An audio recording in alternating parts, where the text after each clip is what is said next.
मैं पूजा सक्सेना फिर से आपके सामने हाजिर हुई हूँ। एक्सरसाइज 2.2 को स्टार्ट करने से पहले मैं 2.2 को करने के लिए बेस तैयार कर लेती हूँ।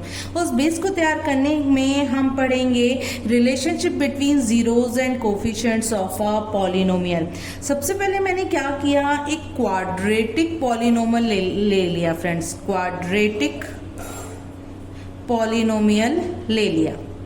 ठीक है फ्रेंड्स, मैं दोबारा से बता दूं आपको, यदि आप इसको जीरो के इक्वल रख लेंगे तो ये क्या बन जाएगा, आप जैसे इसको जीरो के इक्वल रखेंगे तो ये बन जाएगा आपका क्वाड्रेटिक इक्वेशन। यहां मैं आपसे कहूं कि यदि हम इस मिडिल टर्म x को तोड़ लें, स्प्लिट कर लें और उस मिडिल टर्म को स्प्लिट करके इस वाले पॉलिनोमियल से जो x की वैल्यूज आती हैं, क्योंकि इस पॉलिनोमियल की पावर क्या है, 2 है। कितनी पावर है, 2। तो इसमें कितने जीरोज आएंगे, या कहूँ इसमें कितनी x की वैल्यूज आएंगी, इसमें आएंगी 2। यदि इस पॉलिनोमियल की पावर होती 3 तो इसमें x की कितनी वैल्यूज आती, इसमें x की मैक्सिमम वैल्यूज आती 3। तो ये मेरा क्वाड्रेटिक पॉलिनोमियल है, तो इसमें x की कितनी वैल्यूज आएंगी, 2 आएंगी।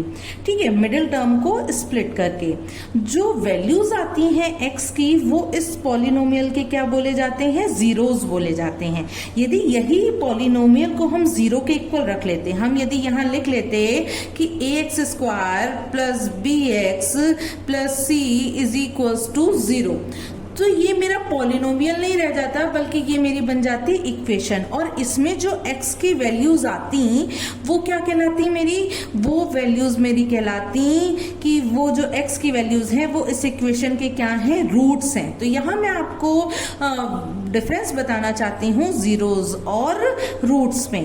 पॉलिनोमियल में जो x की वैल्यूज आती हैं वो कहलाती हैं आपकी जीरोज उस पॉलिनोमियल की, और इक्वेशन में जो x की वैल्यूज आती हैं वो उस इक्वेशन के रूट्स कहलाती हैं फ्रेंड। खैर, मेरे पास एक क्वाड्रेटिक पॉलिनोमियल है। अब क्वाड्रेटिक पॉलिनोमियल में हम देखेंगे, क्या देखेंगे भाई, इस क्वाड्रेटिक पॉलिनोमियल में हम फ्रेंड्स देखेंगे कि हमने कहा कि एक्स स्क्वायर का कोफिशिएंट क्या है, तो मैं कहूं coefficient of x square, coefficient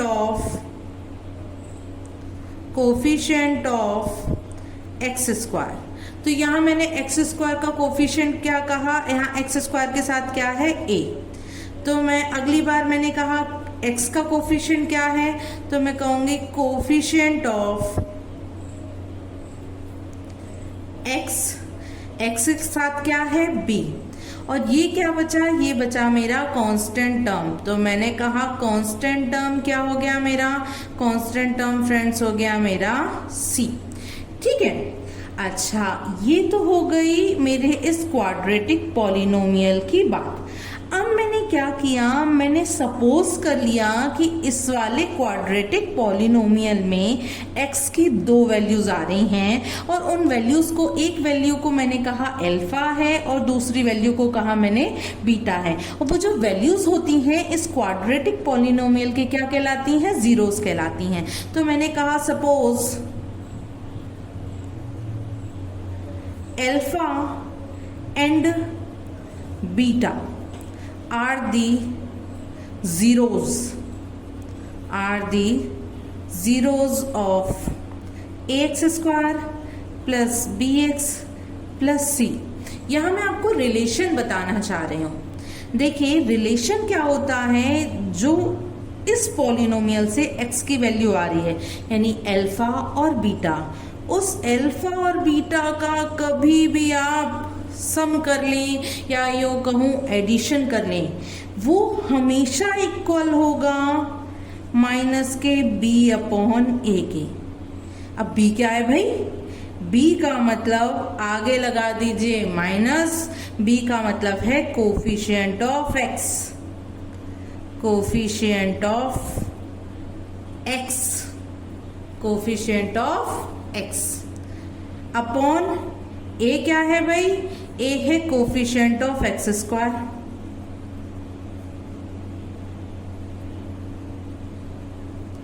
ठीक है, ये तो हुआ उन दोनों जीरोस का एडिशन। अब अब उन दोनों का मल्टीप्लिकेशन किसके बराबर होता है? उन दोनों का मल्टीप्लिकेशन बराबर होता है c अपॉन ए के। c अपॉन ए का मतलब क्या हो गया? c अपॉन ए का मतलब हो गया friends constant term upon coefficient of x square, coefficient of x square. उम्मीद करती हूं मेरी बात आप लोगों को समझ में आ रही होगी। क्या कर रहे हैं हम? रिलेशनशिप पढ़ रहे हैं ना। तो रिलेशनशिप में मैंने देखा कि यदि मेरे पास ये पॉलिनोमियल है और इसमें x की दो वैल्यूज आई, एक आई अल्फा दूसरी आई बीटा, तो उन दोनों का एडिशन इक्वल होता है माइनस के b अपॉन ए के। देखिए इस तरीके से चलते हैं, एडिशन वाले में यूं और मल्टीप्लिकेशन वाले में यूं, ठीक है, c अपॉन ए। ये तो हो गया relation between zeros and coefficient of quadratic polynomial in terms of this, और we can say in terms of quadratic polynomial. यदि मैं बात करूं कि मेरे पास में अब जो पॉलिनोमियल है वो क्यूबिक पॉलिनोमियल है, a x cube plus b x square plus c x plus d, ये है। अब मैं यहाँ कहूं कि कोफिशिएंट ऑफ एक्स क्यूब क्या हो गया?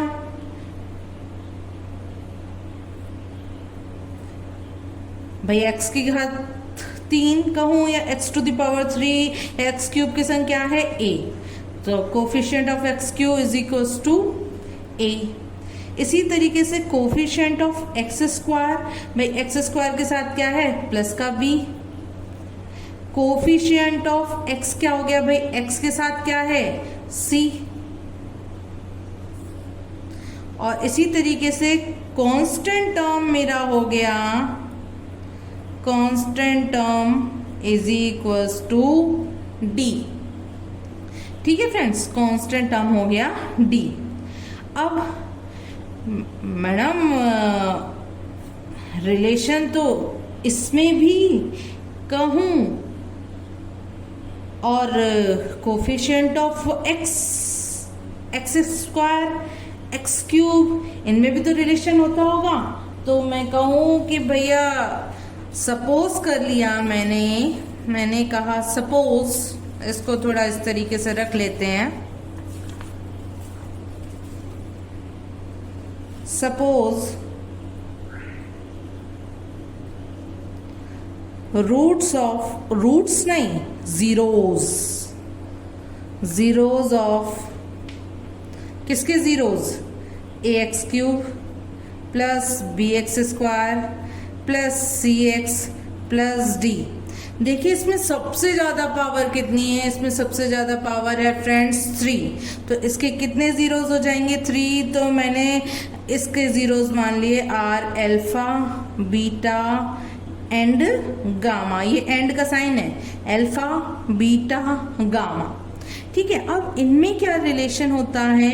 इन तीनों का एडिशन यानी alpha plus beta plus gamma, ये इक्वल होता है माइनस के b अपॉन ए के।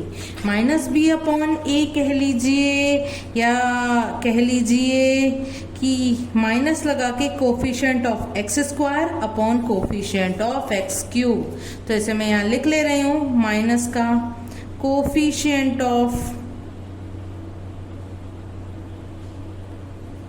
X square upon coefficient of x cube. कहने का सेंस माइनस के b अपॉन ए हो गया, ये कुछ इस तरीके से। अच्छा, अब आ जाती है मल्टीप्लिकेशन की। इन दोनों का मल्टीप्लाई किया, इन दोनों का मल्टीप्लाई किया और इन दोनों का मल्टीप्लाई किया। तो मैंने कहा alpha beta plus beta gamma plus gamma alpha, इसकी वैल्यू क्या होती है? इसकी वैल्यू होती है c अपॉन ए। तो कहूँ c अपॉन ए। अब भाई c क्या है? c है मेरा कोफिशिएंट ऑफ x और a क्या है? मेरा coefficient of x cube.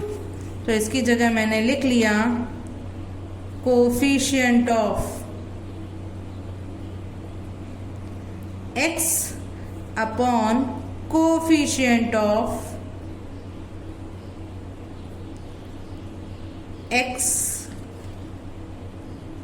Cube.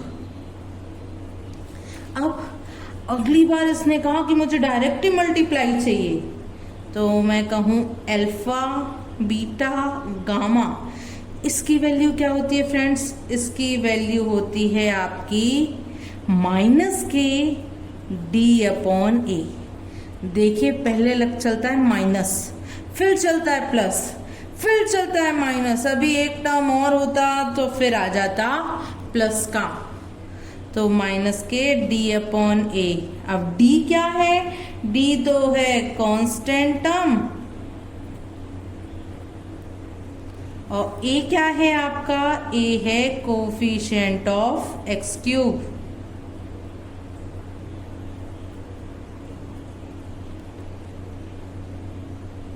उम्मीद करती हूँ आपको ये एक्सप्लेनेशन समझ में आया होगा। फिर से मैं हल्का सा बता दूं कि जब मेरे पास में क्वाड्रेटिक पॉलिनोमियल था, या कहूँ x square plus b x plus c था, तो इसके जो जीरोस थे उनका एडिशन होता है माइनस के बी अपॉन ए, और मल्टीप्लिकेशन होता है सी अपॉन ए। इसे आप एज अ फॉर्मूला भी याद कर सकते हैं कि जीरोस का जो एडिशन होता है वो उसका फॉर्मूला होता है माइनस के बी अपॉन ए, और मल्टीप्लिकेशन का फॉर्मूला होता है सी अपॉन ए। और जो हम जनरल पॉलिनोमियल लेते हैं वो यही वाला लेते हैं, x square plus b x plus c, जिससे आपको पता चले कि भाई सी इसमें आपने कांस्टेंट लिया है, ठीक है। और यदि मैं क्यूबिक पॉलिनोमियल की बात करूं, हम जब छोटे थे तो हम तो एज ए फॉर्मूला याद करते थे कि भैया अल्फा प्लस बीटा यानी दोनों रूट्स का एडिशन होता है माइनस बी अपॉन ए, और दोनों का मल्टीप्लिकेशन होता है सी अपॉन ए।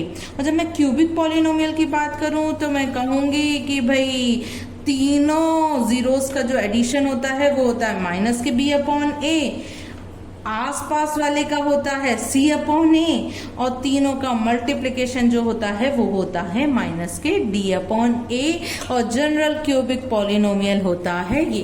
तो उम्मीद करती हूँ वीडियो का एक्सप्लेनेशन समझ में आया होगा, और ये फॉर्मूले भी आप एक दो बार इस वीडियो को देखकर अपने दिमाग में बहुत अच्छे से भर लेंगे। फ्रेंड्स, यदि वीडियो का एक्सप्लेनेशन समझ में आया हो तो प्लीज मेरी वीडियो को लाइक करिए, चैनल को सब्सक्राइब करिए, साथ में बेल आइकन को भी प्रेस कर दीजिए ताकि मेरी बनाई हुई वीडियो के नोटिफिकेशन आपको टाइम टू टाइम मिल सके। चलिए फिर मिलेंगे फ्रेंड्स।